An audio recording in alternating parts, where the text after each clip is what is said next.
Masyarakat Indonesia telah dihebohkan oleh kabar potensi gempa megatrust yang terjadi di berbagai wilayah. Pengamat kebencanaan Universitas Pajajaran, Diki Muslim menilai, ketakutan yang dirasakan masyarakat ini menunjukkan belum siapnya masyarakat.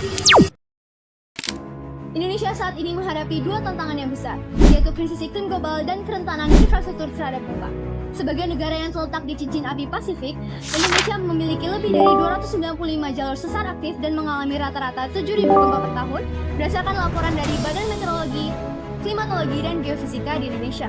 Tetapi faktanya, 60% bangunan vital di wilayah rawan gempa seperti Palu, Bengkulu, dan Cianjur masih menggunakan baja konvensional yang rentan terhadap guncangan yang besar. Di sisi yang sama, industri baja masih menyumbang emisi lebih dari 20 juta ton karbon dioksida per tahun dan 95% diantaranya masih berbasis batu bara. Apakah mungkin kita mencapai net zero emission tahun 2060 jika sektor baja saat ini saja masih menjadi penyumbang emisi terbesarnya? Jika saya terpilih menjadi anggota legislatif DPR RI, saya akan menghadirkan sebuah pabrik mini terintegrasi bernama G-Rise. G-Rise adalah pabrik mini yang menggunakan tenaga surya untuk menghasilkan hidrogen melalui elektrolisis air. Hidrogen tersebut yang nanti akan digunakan untuk mereduksi biji besi yang akan menghasilkan baja yang kuat, tahan gempa, dan nyaris tanpa emisi karbon. Saya akan mendorong implementasi G-Rise melalui 3 fungsi utama DPR dengan optimal. Yang pertama dalam fungsi legislasi, saya akan mengajukan revisi regulasi SNI 1726 tahun 2019 dengan mewajibkan 3 syarat utama.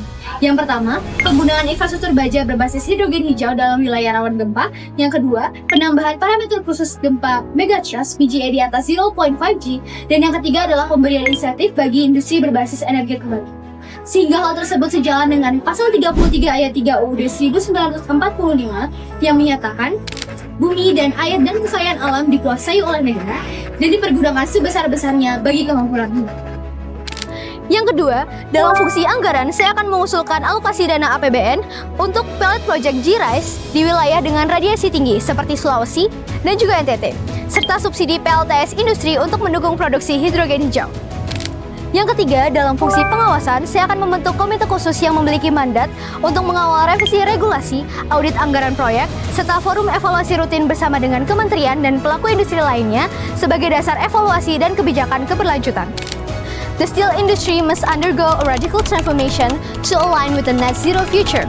Green hydrogen isn't just an option, it's the only viable bridge. Fatih Birol, Direktur Eksekutif AIA. Saya, Surisita Faraibowo, sebagai siswi SMAS Katolik Santo Yosef Denpasar, Dapil Bali, siap memperjuangkan inovasi G-Rise dalam langkah nyata menuju masa depan yang ramah lingkungan, tahan gempa, dan berdikari energi.